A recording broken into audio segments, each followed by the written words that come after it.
Okay, magandang araw po sa lahat. Good morning or good afternoon. So, I am your advisor, grade 8 AF. Yours truly, Ma'am Charmaine Tuanyo Solas. I am also your science teacher.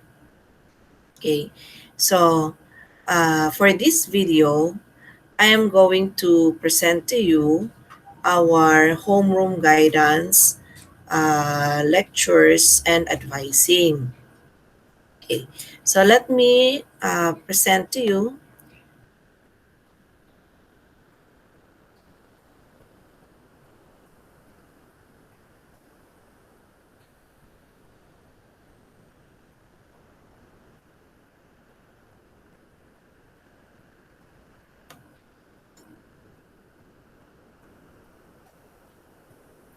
Okay.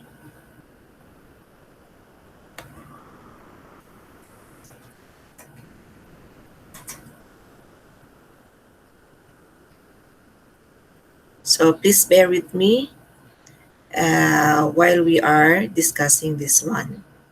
Now, if you have any questions or anything to clarify, you can message me in our messenger. Okay, so let us start.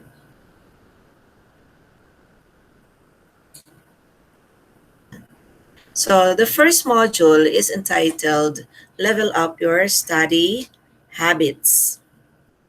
Okay. So, syempre alam natin iba yung case natin when we are having F2F, meaning face-to-face.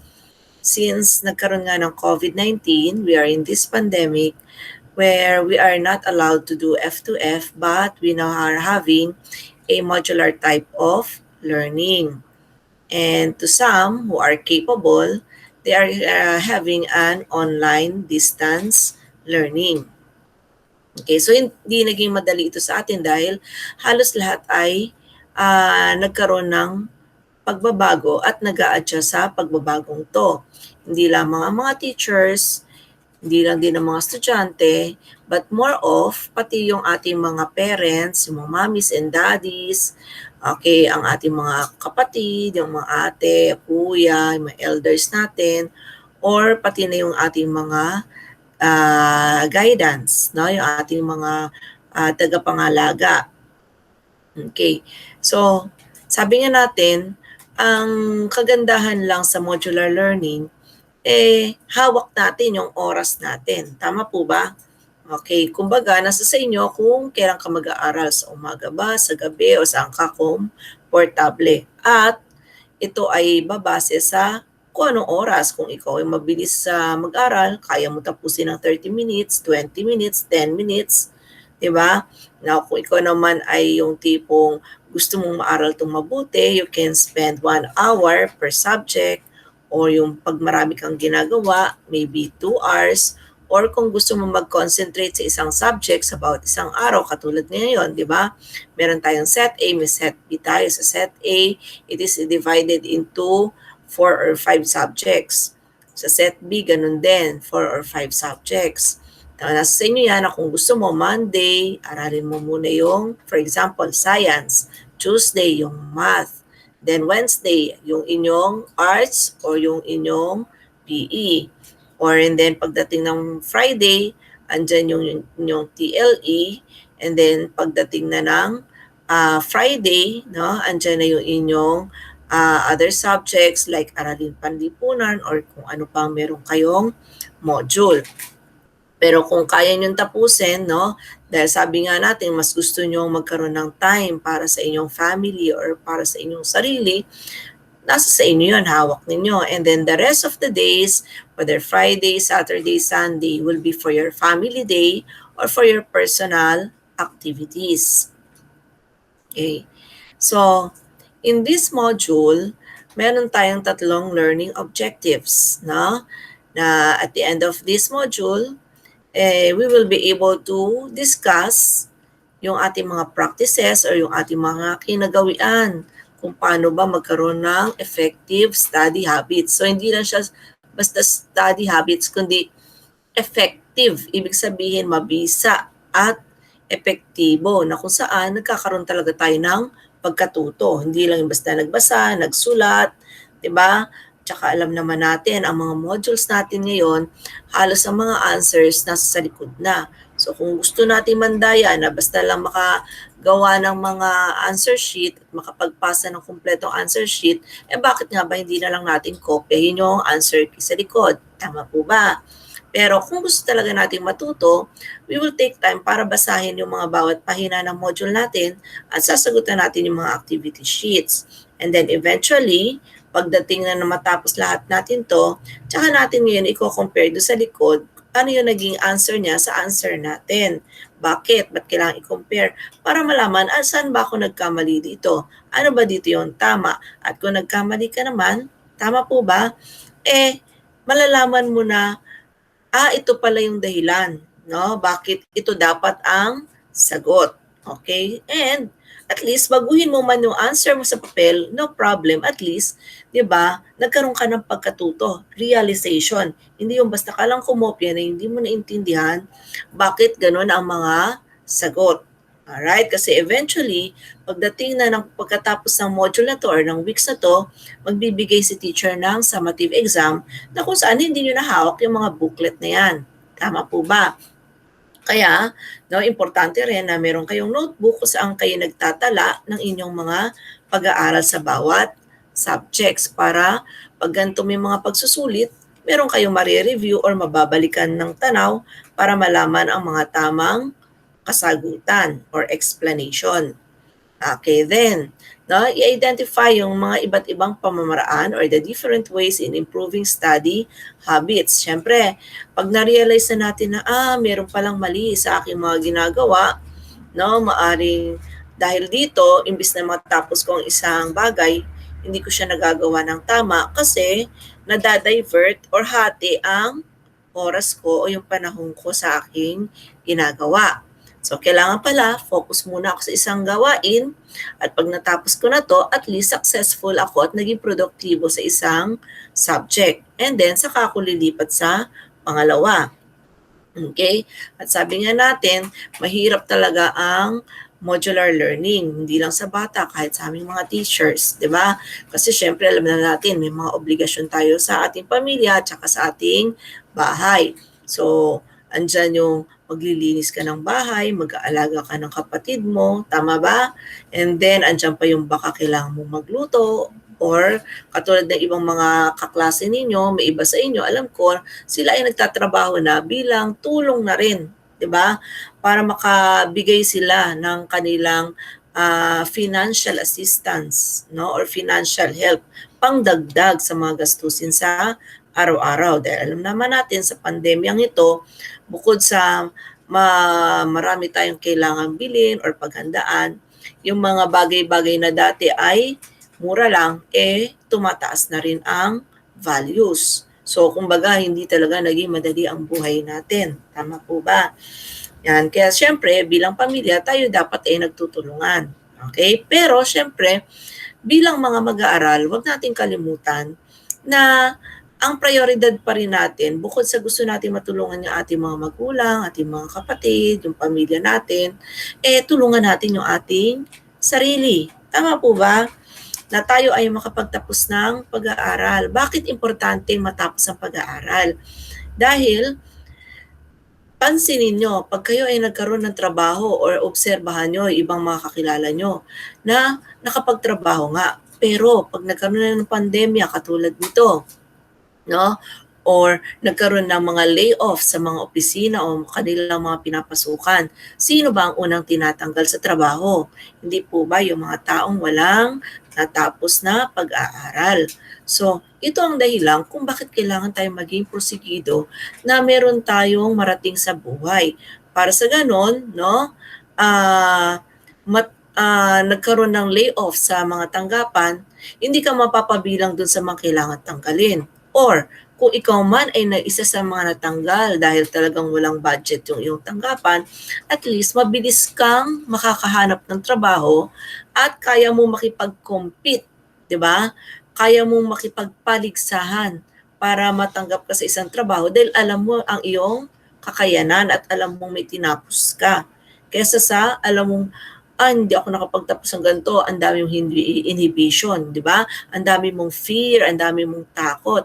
Kasi iniisip mo, hindi ako magaling sa ganito, hindi ako marunong sa ganito, hindi ko dalubhasa yan, hindi ako pwedeng matanggap. So dun pa lang, ang dami yun ng hindrance na bumabalakid sa'yo. Pero kung alam mo may tinapos ka, alam mo may kakayahan ka, andun yung confident, di ba? Yung confidence mo na makakapasok ka at makakahanap ka ng trabaho na gusto mong pasukan. Okay? So, isa ito sa mga importanteng dahilan kung bakit kailangan tayo ay magpursiging mag-aral. Okay? So, kahit napakahirap talaga ng modular learning sa bagong normal or itatag natin new norm, no? Bagong mukha ng edukasyon or kapaligiran natin dahil sa pandemya, talagang kailangan natin magsakripisyo. Sabi nga natin, kung hindi ka marunong magsakripisyo, wala kang magandang kinabukasan. Pero kung marunong ka magsakripisyo sa panahon ngayon, darating ang panahon, lahat ng iyong sakripisyo ay aanihin mo ng maganda pagdating ng future. Okay? So sabi nga, tsaga-tsaga lang, no? Kasi tayo rin naman ang aani dyan, tayo ang magbe-benefits. Tama po ba? Okay. Now, pag nakita na natin, no, yung ating mga kahinaan o yung ating mga weaknesses or shortcomings sa mga ginagawa natin sa ating pag-aaral, bakit nga ba nahihirapan tayo na matapos yung ating gawain, lalong-lalo na sa ating pag-aaral, mag-iisip na tayo ngayon. Ito na, Improve Study Habits Plan. Magkakaroon na tayo ng pag-iisip, no, paano tayo bubuo ng estratehiya. Okay? Ano yung strategy yung gagawin natin para sa ganon matulungan ko ang aking sarili, at the same time natutulungan ko yung aking bahay at ang aking pamilya. Diba? Kasi ikaw ang nakakaalam anong kakayahan mo. Diba? May taong mabilis, may taong mabagal, may taong nasa gitna, katamtaman. Okay? So, iaangkop mo ngayon yung strategy mo sa kung alam mo ano ikaw. Tama po ba? Hindi kasi pwedeng ano yung strategy ng isang kasama mo or ng kapatid mo, gagayahin mo. Kasi baaring siya, fast learner, ibig sabihin mabilis siya matuto, isang basahan lang na ganyan, memorize na niya. Di ba? Maaring ikaw, na basa mo na, hindi mo pa rin naintindihan, binasa mo ulit, hindi mo pa rin naintindihan. No? So maaring ikaw, hindi ka lang basta kailangang magbasa, no? Katulad ko, kahit ako, nung ako ay nag-aaral pa estudyante, aminin ko hindi talaga ako ganun kabilis mag-angkop or mag-memorize. Babasahin ko muna isang libro o isang aralin, then pag nabasa ko na siya, tinatry ko siyang unawain, iniintindi ko ano ba yung sinasabi nung binabasa ko, and then eventually after nun, tsaka ako kukuha ng notebook o kaya ng papel, at doon naman ako magsusulat ng summary ng inaral ko. Now, sa ganon, nai-imprint sa mind ko, ano ba yung spelling nun, paano ba to sinabi, at naisusulat ko to sa kung papaano ko siya nauunawaan. And then, after ko siyang mabasa, pag dumating naman yung panahon na kailangan ko siyang basahin ulit dahil may pagsusulit, gumagamit naman ako ng mga pangmarka. Maaring ballpen, guguhitan ko yung mga importanteng detalye para matandaan ko yon na ito ay importante, or yung marker na pwedeng pangkulay para ma-imprint, di ba? Ma-develop natin yung photographic memory natin. Ibig sabihin, pag may nakita ka, parang yung camera nagpipicture, no? Na, dito ko yan sinulat bandang taas, or dito yan sa baba, or sa ganitong pahina to, ganitong spelling yan. So, ito yung tinatawag nating way to develop your photographic memory. At nakakatulong to ng malaki, no? Kasi, isa ito sa mga paraan para maalala mo yung mga bagay-bagay. Tama po ba? Tayo nga, di ba, mas naintindihan natin isang bagay pag nakikita natin. Hindi lang basta nababasa or nadidinig, kundi mas nakikilala natin siya or naaaral natin siya, mas nagkakaroon tayo ng pagkakilanlan or pagkatuto pag nakikita natin siya. Kasi by experience. Tama po ba? So, ito yung mga sinasabi nating strategies, no, na pwede makatulong sa atin sa ating pag-aaral. Okay, now, ikaw sa sarili mo, how do you study well? Diba? Tanungin mo sarili mo, ano ba paraan ko na ako ay maging successful sa pag-aaral? Sabi nga natin, iba-iba tayong paraan. Hindi pwedeng si ate o si kuya gagayahin ko kasi maaaring hindi siya angkop para sa akin. Or gagayahin ko yung kaklase ko, hindi rin pwede. Or si ganito, or kung sino iniidolo natin. Kasi sabi nga natin, kanya-kanya tayo ng personalidad at kakayahan. Okay? So, dito sa modules na to, okay, meron din siya mga activities. Okay, katulad nito, sabi niya, in a piece of paper, you have to write these following questions and answer them, no, in a way na sincere kayo or honest kayo sa sarili nyo. Now, did you find it easy to share your study habits with your family members and why? So, di ba kahit sa bahay natin, nagkakaroon tayo ng sharing kay ate, kay kuya, kay kapatid, lalo na kung ikaw yung panganay. Sasabihin mo kay kapatid mo na maliit, oh, para maging madali sa iyo ang pagkatuto, ganito muna gawin mo. Basahin mo muna yung istorya na yan, tsaka ka magsasagot ng mga question na ang sagot, makikita mo doon sa binasa mong storya. Hindi pwedeng nagsagot ka kagad ng mga questionnaire na hindi mo inintindi ang storya. 'Di ba? So yan, kumbaga dyan pa lang nagkakaroon na kayo ng sharing. 'Di ba? Or sasabihin mo sa kapatid mo, oh, ito, pagkatapos mo mabasa yung modules na yan para maintindihan mo, kunin mo yung notebook mo, tapos yung pinaka-importante lang, sulat mo dyan. Okay, pwede kang gumamit ng pula at itim na ballpen para malaman mo yung ano yung importante, ano yung binibigyan ng emphasize, at yung kung ano yung mga definition or yung kanyang mga pagtutukoy. Diba? So paminsan, yung pag nag-a-advise ka pala sa kapatid mo or sa kaibigan mo, mga ka-chat mo sa Facebook, sa Messenger, or pinsan mo, or kung sino man yan na kaibigan mo, doon pala nagbibigay na tayo ng idea na paano sila mai-improve. Or paminsan sila, tinutulungan tayo na, oh, para hindi ka mahirapan dyan, ganito ang gawin mo. Yan, di ba? Nagkakaroon ng sharing na kung saan, sasabihin mo, o nga pala, no, pwede kong gawin yon. Tama? Kasi pag may nagbibigay sa atin ng advice na mga ganito, wag nating isara yung ating isipan, no, yung ating tenga na ayaw nating makinig. No? Parang tingin natin, alam ko na gagawin ko. Pero kasi alam nyo, hindi lahat ng naiisip natin, tama. Sometimes, may mga taong mag-a-advise sa atin na ma-realize natin na, oo nga, bakit pa pinahirapan ko yung buhay ko? Samantalang, mapapadali nga pala yung ginawa ko kung ganito ang gagawin ko. So, kumbaga, just listen, take the advice. Now, kung sa tingin mo yung advice niya ay hindi angkop sa'yo, it's up to you. Diba? Hindi ka naman niya pwedeng pilitin eh. It's up to you.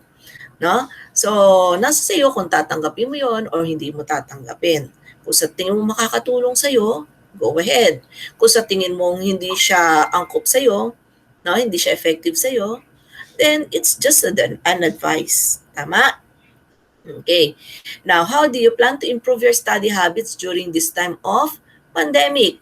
Diba? Alam naman natin sa bahay, ang daming distraction. Kahit ako na bilang teacher, andyan yung nagta-time in na kami. Sa oras na yan, dapat nagtatrabaho na kami. Tapos may biglang magme-message, oh ma'am, kailangan i-download nyo to, i-ganto, i-print nyo, ganyan.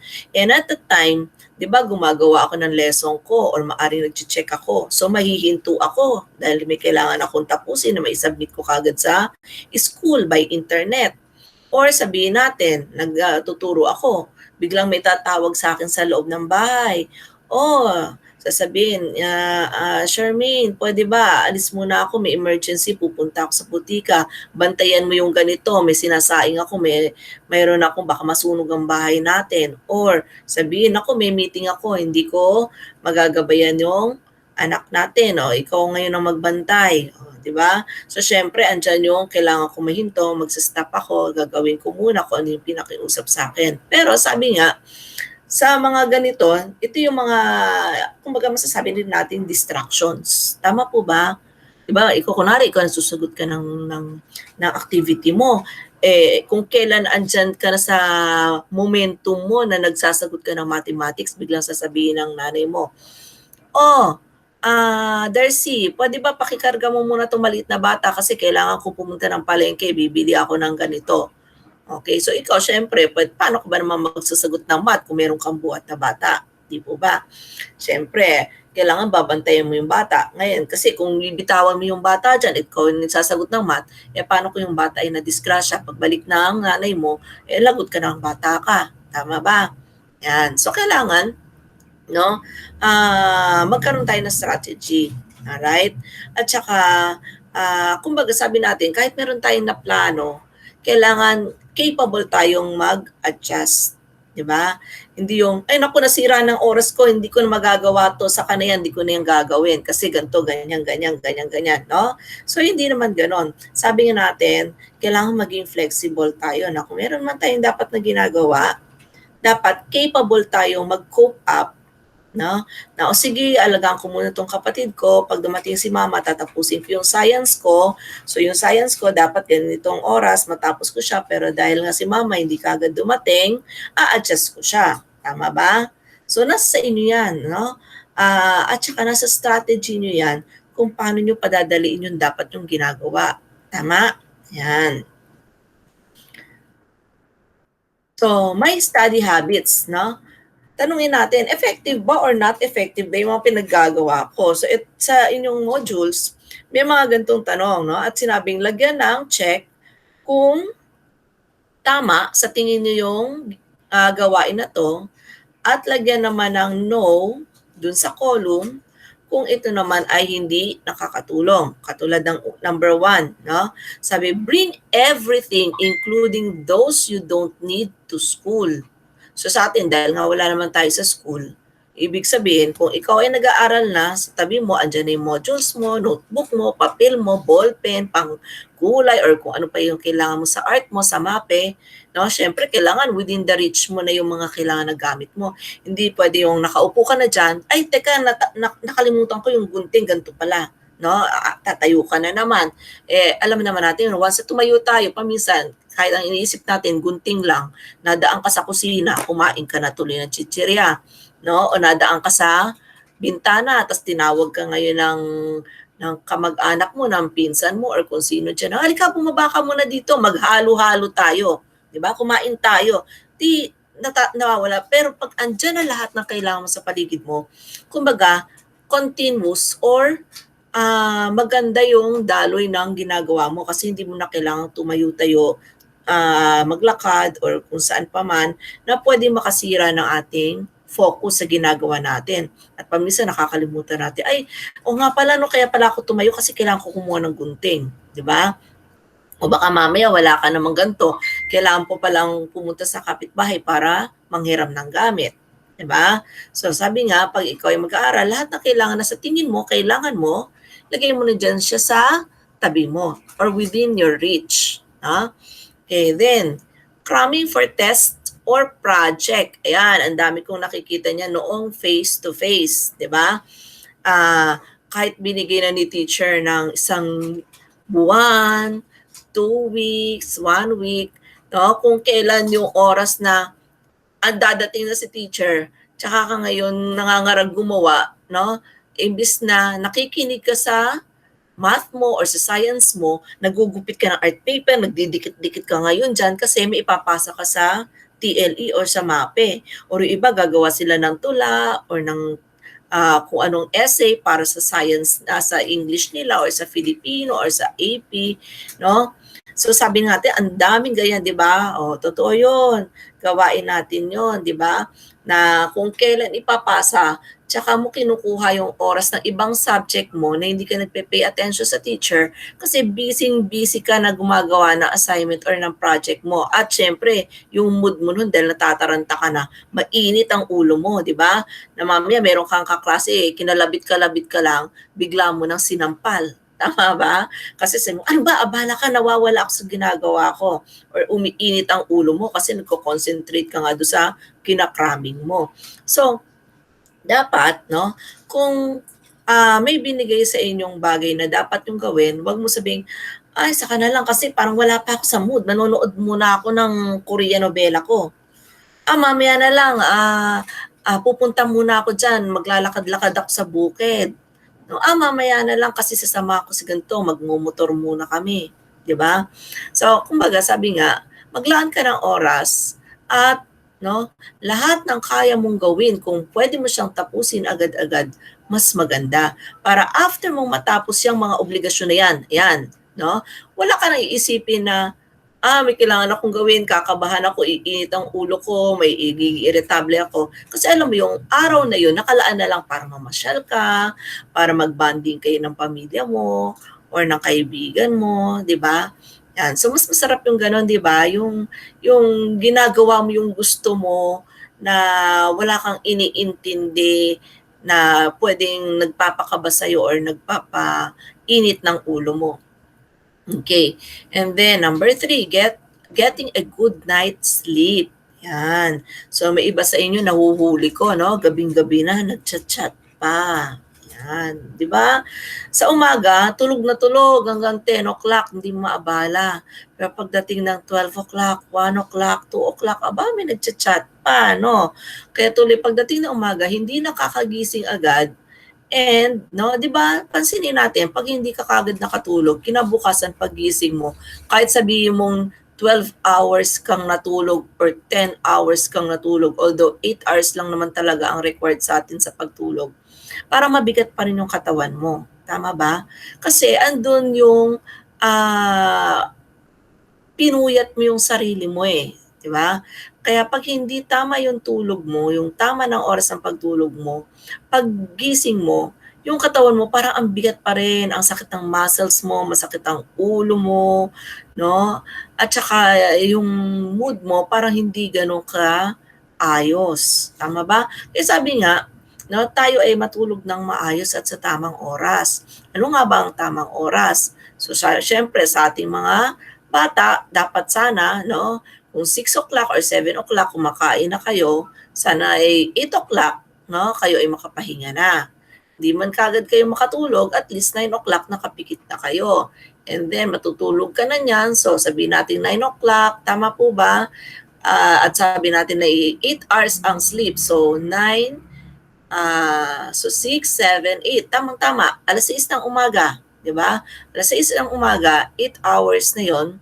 Paggising mo, fresh na fresh ang mind mo. Kung 8 o'clock naman nakatulog ka na, 5 o'clock gigising ka dahil alam mo may trabaho ka pa, kailangan pa maglinis ng bahay, magluluto ka pa, or may papasukan ka, 'di ba? O at least paggising mo, maganda yung mindset mo, hindi mabigat. Okay, then having breaks in between study period. Importante 'to, no? Yung may break ka sa study periods mo, hindi naman kasi puwedeng dire-diretso 'yan, 'di ba? Kahit naman sa school hindi naman dire-diretso. Andiyan yung may recess kayo, may lunch kayo, tama ba?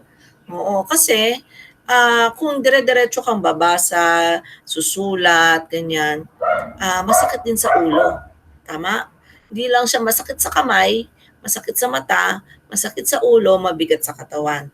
Kahit nga yung sabi niya nanonood ka lang o nagse-cellphone ka, 'di ba? Sabi nga 'pag nagse-cellphone ka, hindi puwedeng isang oras, dire-diretso, dapat may pause, 'di ba? Or ikaw may ginagawang tina-type sa computer, o hindi puwedeng dire-diretso 'yan hanggang hapon, kailangan may pause, na kung saan bawat isang oras, rest ka muna kahit 10 minutes, tayo ka muna, uminom ka, tumingin ka kung saan-saan, magpahangin ka, ganyan, 'di ba? Kasi kung masyado mo itututok yung mata mo sa computer, sa cellphone, 'di ba?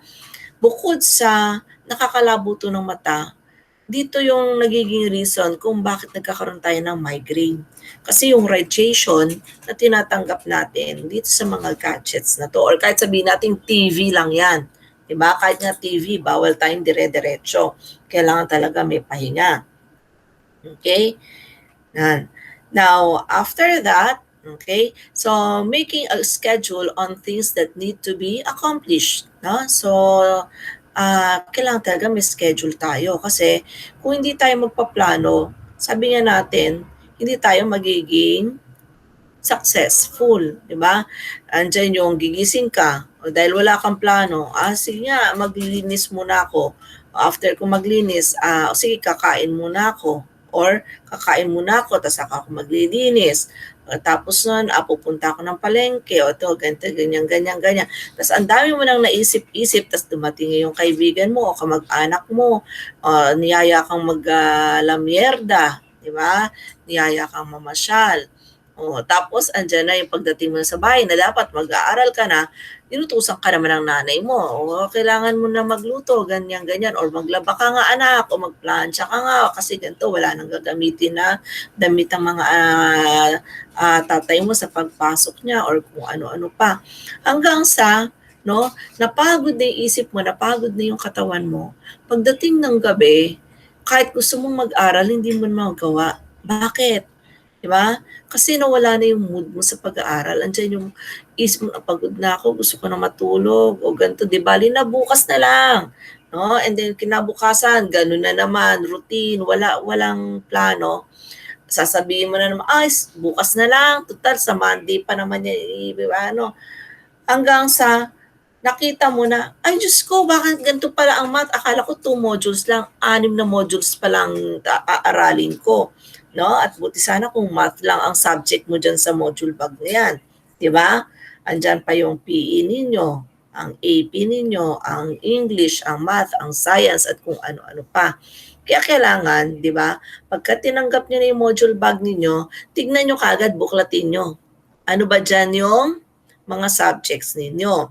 Now, kung ano yung sa tingin nyo na madali para sa'yo, di ba yung iba, no? Hindi ko naman sabihin, ito gawin nyo kasi sabi nga natin, depende yan sa kakayahan mo. May iba, effective sa kanila, uunahin muna nila yung madali kasi mabilis siya matatapos, maaaring 1 oras tapos ko na yan. And then yung mahihirap, yun na yung isusunod niya para nakaka-concentrate siya. O iba naman, ang ginagawa nila, inuuna nila yung mahirap, matapos nila yung mahirap at okay na sila, tsaka niya gagawin yung madali kasi kanya yung tapusin ng mabilisan. Now, kung hindi kasi ganito ang sistema na angkop sa'yo, kunwari ang ginawa mo, sige, gagawin ko na lang nga muna yung mahirap. No? Dahil nga hirap na hirap ka, no, hanggang inabot ka na ng ilang araw, hindi mo na pala nagawa yung pinakamadali. No? Kasi wala ka ng time. Yan, sasabihin mo, naku, hindi ko nagagawin yan kasi kahit ano na lang, bara-barabay na lang, di ba? Yan. So, sabi natin, planuhin mo. At nasa sa'yo yan, ikaw nakakakilala ng sarili mo, paano pag-aaral ang gagawin mo. Tama po ba? Yan. So, basta importante, maglagay ka ng schedule kung anong dapat mong gawin sa umaga, sa tanghali, sa gabi, kung saan nagagawa mo yung tungkulin mo para sa bahay, tungkulin mo para sa sarili mo, tungkulin mo sa pag-aaral mo, okay, at tungkulin mo sa kung ano-ano pang mga gusto mong paglaanan ng panahon. Okay? Then, multitasking. Example, ano yung multitasking? Ibig sabihin, marami kang ginagawa. Sa isang bagay na ginagawa mo, meron ka pang sinasabay na ginagawa. No? Alam natin, hindi ito effective kasi bukod sa nakakalito, nakakasira siya ng concentration sa kung ano ba talaga ang dapat mong matapos. Yan, katulad niya, sabi, studying while taking care of your younger siblings. Ikaw ba, kaya mo bang magawa ng mape or arts habang ikaw ay nag-aalaga at naghahabol ng kapatid mong malikot? Habang nagbabantay ka. Baka mamaya pagtalikod mong ganyan ng konti lang sa kapatid mo, nauntog na pala yung kapatid mo, dumugo na yung ulo. Diba? Or sabihin natin, nagluluto ka, tapos mamaya nagsasagot ka. Yung pala, naglalaba ka pa pala. Diba? So, baka mamaya nasunog pa yung bahay mo kasi nakalimutan mo, nawala sa isip mo dahil naglalaba ka. No? So, kumbaga, mahirap pagsabay-sabayin yung mga dapat gawin. Kailangan talaga meron kang time na iaalat. No? So, maaaring sabihin mo, ganitong oras, unahin ko na yung magluto. Total, 1 oras lang to or 30 minutes lang to. Okay? And then, maglalaba ako ganitong oras. After kong maglaba at naisampay ko niyan, tsaka na ako mag-aaral. Okay? So, ganon. So, sabi nga natin, dapat plano tayo palagi. No? Isipin natin, ano ba ang ating priority? Ano ba yung kailangan nating unahin? At ano ba yung pwede nating gawin after magawa natin yung mga dapat nating gawin. Okay, then using a single resource, even if there is or are other available materials. Sabi nga natin, kailangan maging creative tayo, di ba? Yan. Katulad sa mga arts or TLE or MAPE, So, iisipin mo na, ito na lang gagawin ko kasi ito lang madali. Samantalang, meron ka palang iba pang pwedeng gamitin para mas mapaganda mo yung proyekto mo. Diba? Para mas maging maganda ang grade mo. Pero dahil nga cramming ka, no? Naglaro ka kasi tapos kulang ka na sa oras, ay ganito pala may gagawin palang ganitong project o ay meron pala akong kailangang experiment na gawin sa science na ganito ganyan, no? Dahil sa kulang-kulang ang resources mo, maaring hindi mo na siya gawin or maaring gawin mo siya pero hindi ganun kaganda ang magiging kahinanatnan or yung finished product mo. Okay, kaya sabi nga natin, bigyan mo ng oras yung mga bagay-bagay na sa tingin mo ay importante. Okay? Focus ka muna sa importante at no, lagi tayong maging mapamaraan. Huwag mo isipin ay hindi ko kaya 'yan, no? Walang tao na walang kakayahan. Totoo 'yan, no? Pero meron lang kasing taong tamad. 'Yan, 'di ba? Walang taong walang kakayahan or sasabihin natin walang taong bobo, correct? Pero meron kasing taong tamad. Ayaw kumilos, ayaw mag-isip, 'di ba? Dahil ayaw niya lang, dahil tamad nga. So, yun nga sabi natin ang pinaka mahirap na sakit ng Pilipino, 'di ba? Yung pagiging tamad. Okay? At bakit nagiging tamad? Unang-una, kasi nga lalo na ang generation ngayon masyado ng techie, nakatutok na lang sa Messenger, sa Facebook, sa YouTube or kung ano-ano pa na nagiging cause kung bakit gusto niya uupo na lang siya at titingin na lang siya laging ganyan sa YouTube, 'di ba? Paminsan tinuutusan na ng nanay or ng tatay or ng ano pa, sasabihin niya, mama, mamaya, hanggang sa yung mamaya na yun, hindi na talaga nagawa. Tama ba yon? Oh, 'di ba? So siguro sa isip niyo natatawa-tawa na lang kayo, pero totoo 'yun, 'di ba? Lalo na pag hawak niyo na 'yung cellphone niyo nalilibang kayo. 'Yan, so ayaw niyo ng kumilos. Okay.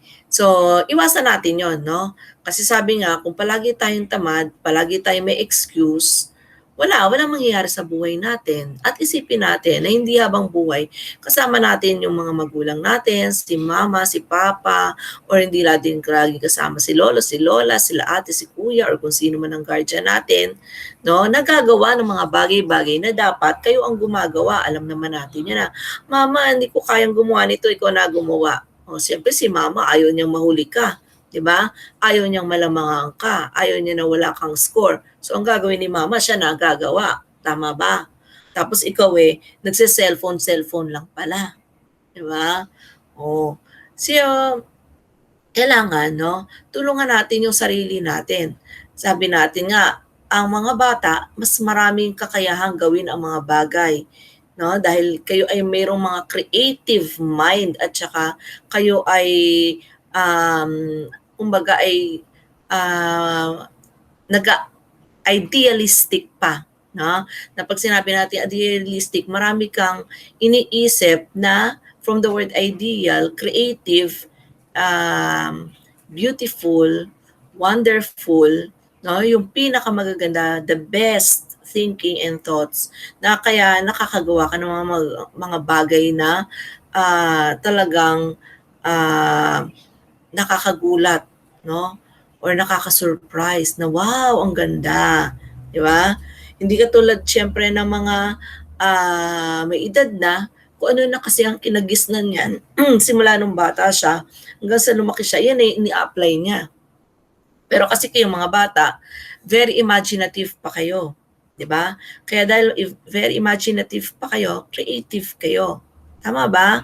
At sa pagiging creative ninyo, you can come up with the best idea, no, that you would like to develop or to come up with. Okay? Now, next, outlining and rewriting your notes. So, katulad na sinabi ko sa inyo kanina, ako nung bata ako, hindi ako mabilis matuto, no?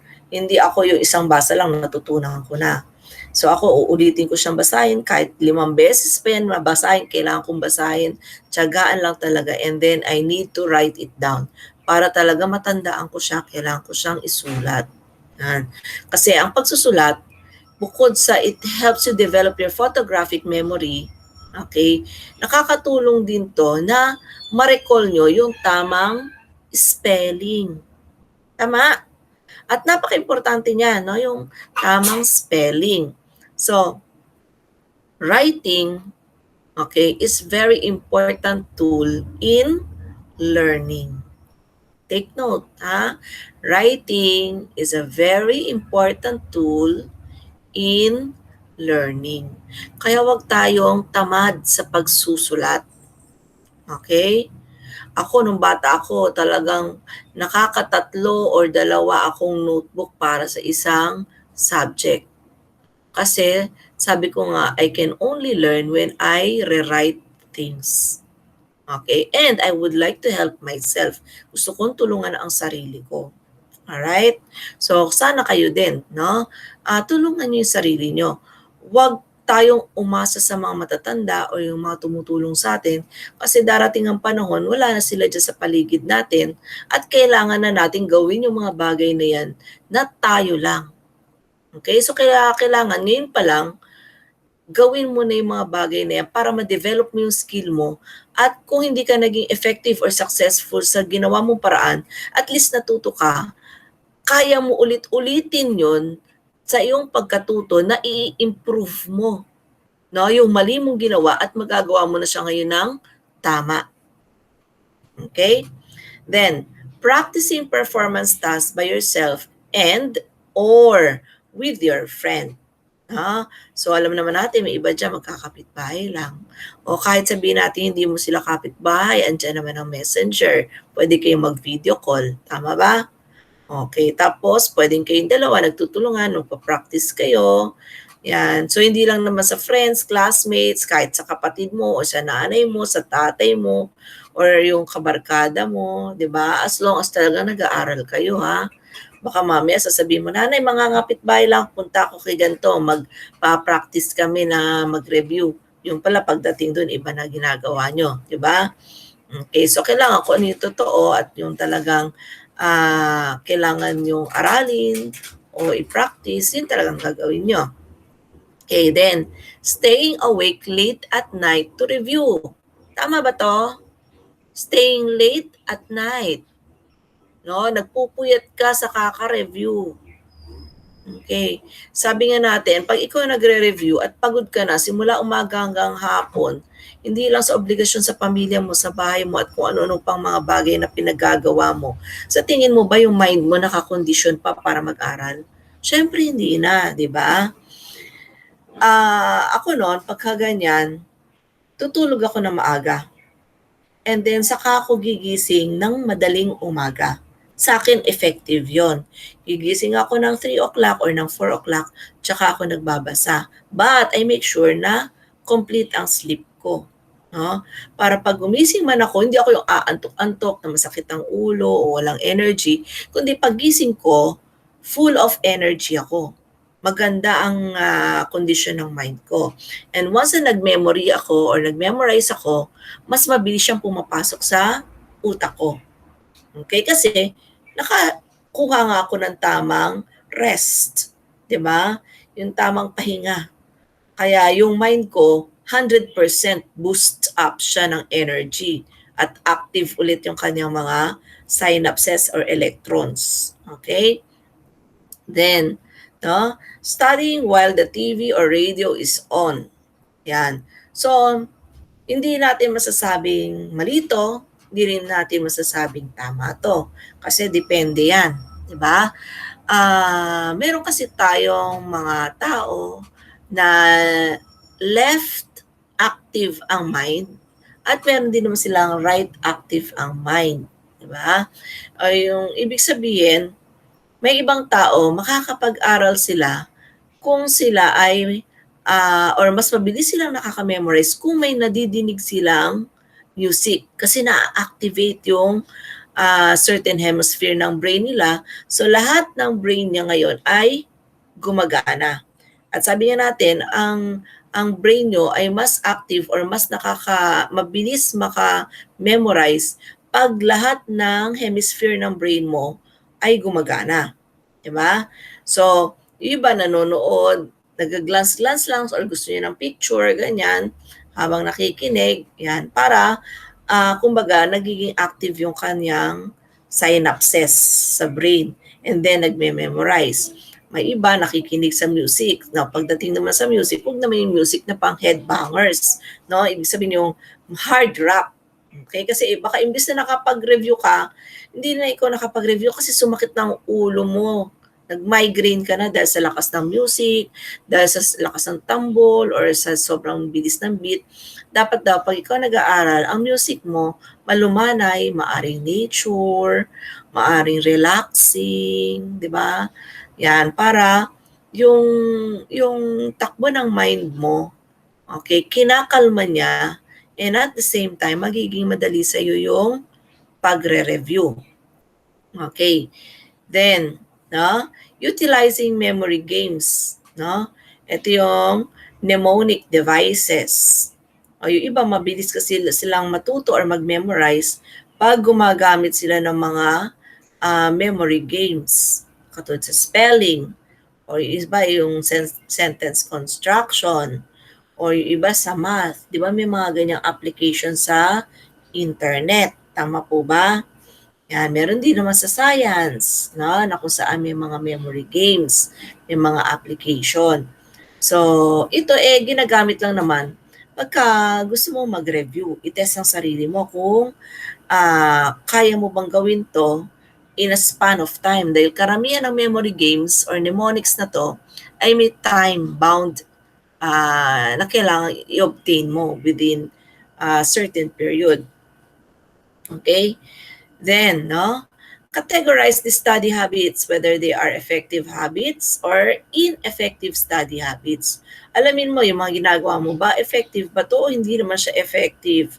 Kasi kung hindi siya effective, no, hindi siya nakakatulong, ano kailangan natin gawin? Sa tingin mo ba, dapat gawin pa rin natin siya? O kailangan natin baguhin, tanggalin natin, or hindi naman tatanggalin, pero i-improve ninyo. Diba? Kailangang improve yung pamamaraan. Okay, sabi nga, hindi naman lahat ng mali, kailangan mong burahin. May iba kasing mali, pwedeng maging effective pag binago mo ang pamamaraan. Okay? So, maaring kailangan mo lang i-revise or baguhin para maging epektibo ito. Okay. So, our family's best reward. Now, pag sinabi natin family's best reward, hindi naman to kailangan basta yung medal, yung mga certificate of honors, certificate of perfect, ganyan-ganyan, and kung ano-ano pa. Paminsan, yung reward kasi is yung papuri, di ba?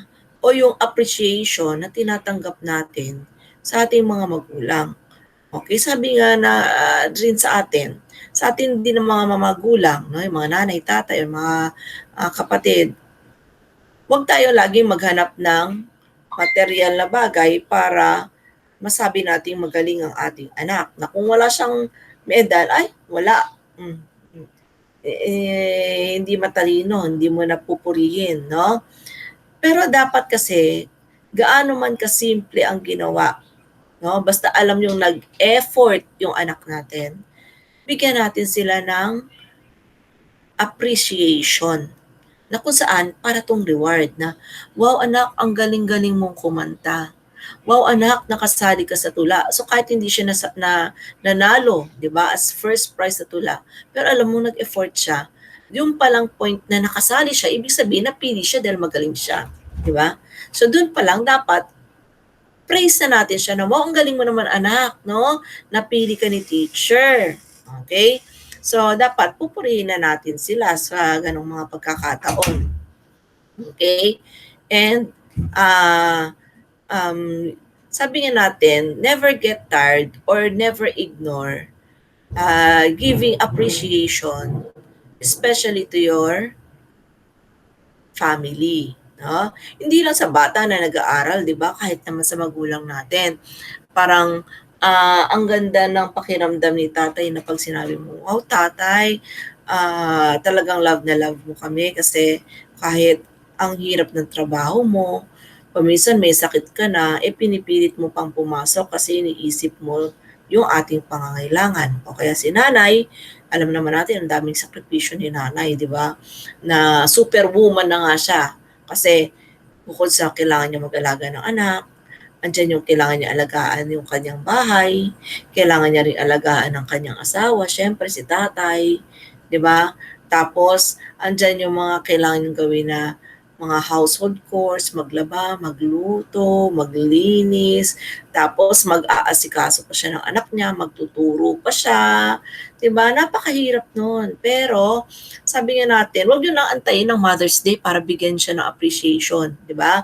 Make it every day a Mother's Day. Kahit yung simpleng yakapin niyo si mama niyo o si papa ninyo, i-kiss niyo sila para nakikita nilang na-appreciate niyo yung kanilang mga sacrifices, di ba? Na mama, you're the best mama kasi hindi mo kami ginugutom, di ba?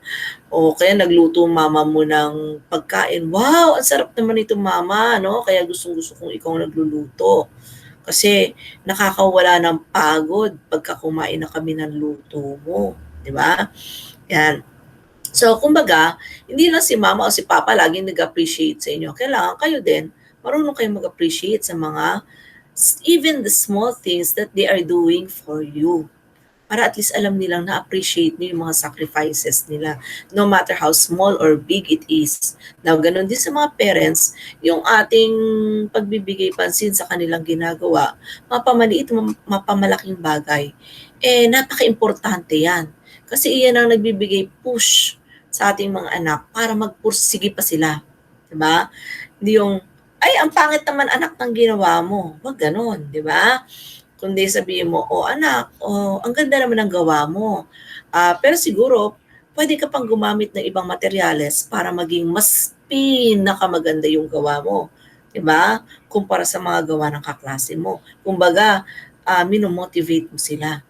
Yan. So, ganon. No? Huwag tayo masyadong negative, but we have to push them towards positive. Yan. Kasi iyon ang nakakatulong. Alright? Then, on a clean sheet of paper, isa sa mga activity, lista nyo raw yung mga pangalan ng pamilya nyo. No? And, you write their roles. Kunwari, si father, ano ba si father? Sabihin natin, karpintero.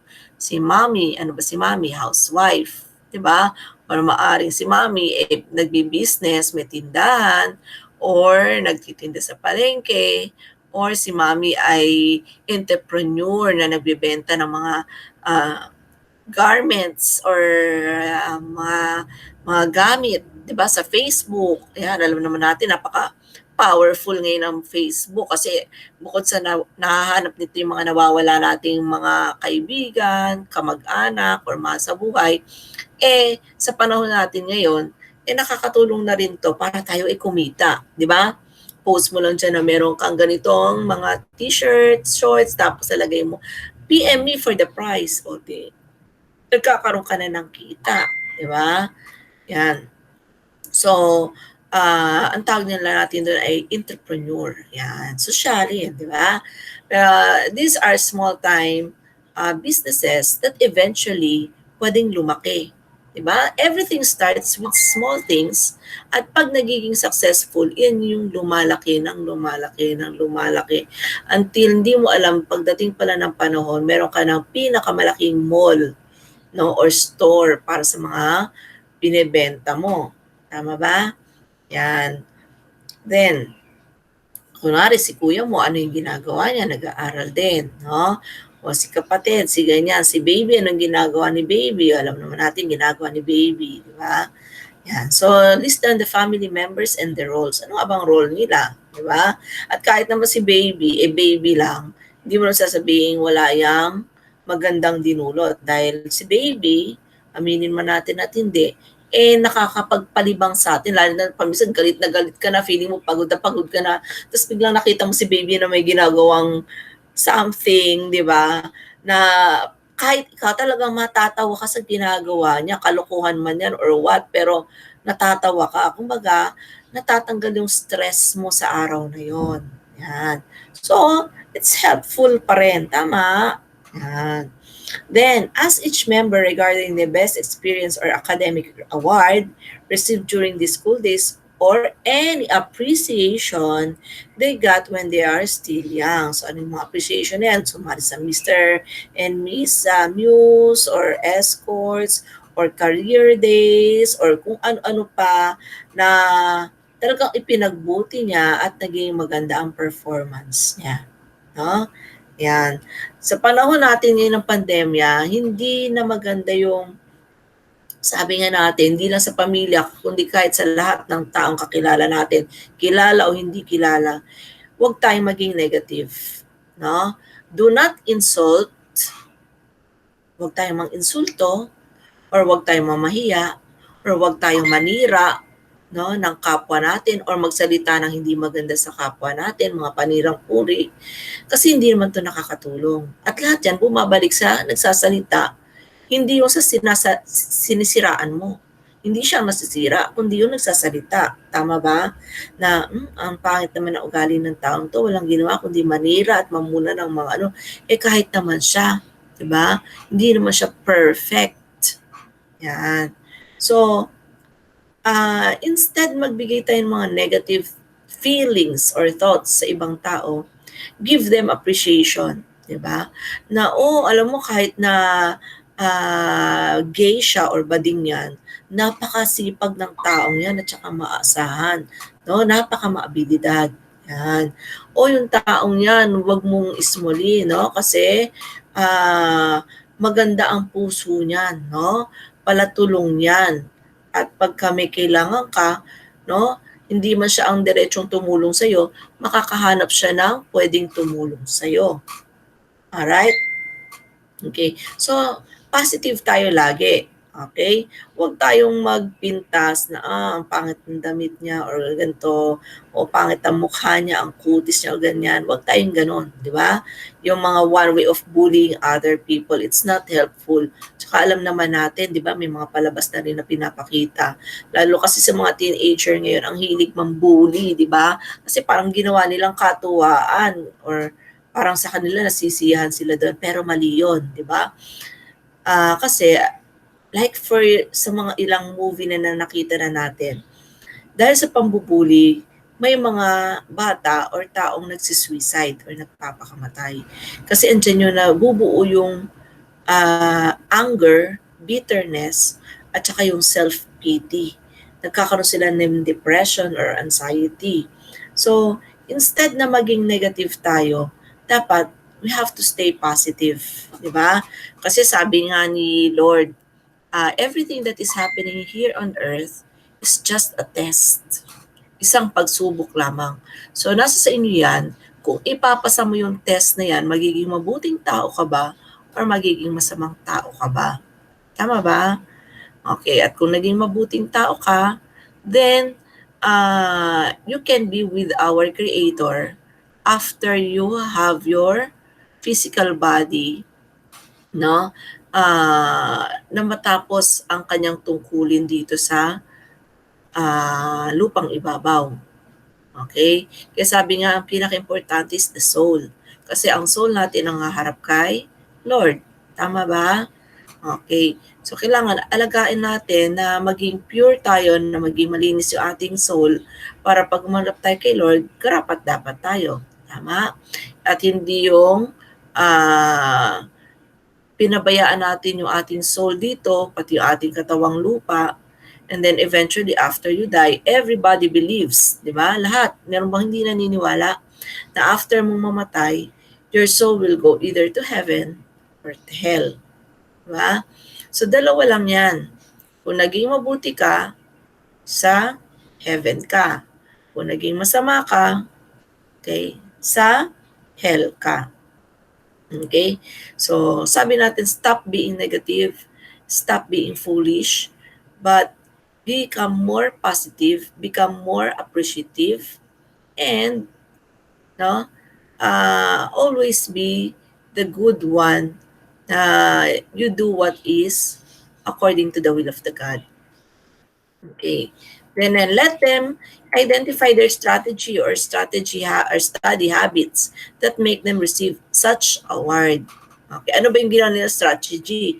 Bakit ba naging very good sila or excellent sila sa ginawa nila, bakit sila naka-receive ng papuri, di ba? Or yung comment na ang galing mo naman, wow, no? Okay, then solicit any idea. Ano yung solicit? Mag-gather ka, no? Kumuha ka ng mga idea among family members on the effective ways to learn during this pandemic time or time of pandemic. Okay? Then, list down the ideas shared by family members that you think may help you to plan and prepare your study. So, magsulat daw ng mga ibinigay nilang mga idea or comment or advice ng mga family members ninyo. Maaari hindi man family members, kundi mga taong malalapit sa inyo na tinuturing nyo ng pamilya, mga kaibigan, no? That you may think may help you to plan and prepare for your study. Okay, then, so, eto meron tayong mga processing questions na kailangan nyo ring sagutan. Did the study activity help you discover the other effective study habits from your family members, friends, that suit your personal preference or personality? Kasi sabi nga natin, ang study habits, hindi yan applicable sa isang tao, applicable sa'yo. Tama? Kasi kanya-kanya tayo ng pamamaraan, kanya-kanya tayo ng personalidad kung ano ang effective sa atin. Okay. Then, kung ano ang effective sa atin, yun ang i-adapt natin. Correct? Then, it is important to have study habits which suit one's personality. Now, is it important? Yes. Diba? Why? Kasi sabi nga, it can never be effective if that study habits does not suit your personality. Merong fast learner, merong medium, merong slow learner. But it doesn't matter what kind of learner you are as long as you develop your own strategy that you are effective, no? And become good in studying and you learn what you need to study. Okay? Sabi nga, wala yan sa bilis, wala yan sa bagal or what. Ang importante, yung inaral mo ba, talagang pumasok sa utak mo, no? At hindi lang basta utak, kasi sabi nga, hindi yan totoong natutunan kung hanggang memorization lang, eventually, yan pagka after a day or ilang oras, nawawala din. But what is important, after maipasok yan sa utak, naunawaan mo ba, paikot-ikutin man niya ang salita, naunawaan mo ba, and kaya mo bang gawin sa action? Kasi doon mo ipapakita na talagang may natutunan ka kung kaya mong gawin sa action. Kung may nakikreate ka ba, di ba? Kaya may mga activity kayo sa mga modules nyo na pinagagawa kayo ng mga projects, no? Na kung saan, dito tinitignan na yung nabasa mo ba, natutunan mo. Di ba? Kaya mo ba siyang i-put into action? Naging creative ka ba? Alright? Then, my weekly log and study plan. Sa inyong module, may makikita kayo diyang table na kung saan merong oras na 7 o'clock, ng umaga hanggang sa 5 o'clock ng hapon. And then, meron siyang row ng Monday, Tuesday, Wednesday, Thursday hanggang Sunday. Na kung saan, syempre, alam naman natin, pagdating ng Sabado at Linggo, importante yan para sa family day dahil dyan lang talaga kayo nagkakasama-sama na nandyan si tatay, si nanay na walang trabaho. Tama? Okay. At yung Monday to Friday, mas maganda dyan mo ilagay yung mga kailangan mong aralin. Okay? Yan. Para pagdating ng Saturday, Sunday, relax ka na lang. Enjoy your family. Enjoy yourself, enjoy your friends, your sisters and brothers, or kung ano pang gusto mong leisure or libangan na gawin. Diba? Kasi may pangit din yung wala ka nang ginawa buong week kundi mag-aral na mag-aral. Nakaka-suffocate din. It's so tiring. Correct? Kaya kailangan may leisure ka para ma-divert yung attention mo sa ibang bagay at hindi ka ma-suffocate or masawa. Okay. So, sabi dyan, fill out all your hourly schedule on day-to-day basis. Okay, lagyan niyo mo diyan, anong subject, 'no? Wag mo lang basta isulat yung class, class, class, class, class, class. Ilagay mo, anong subject? Kunwari, Monday,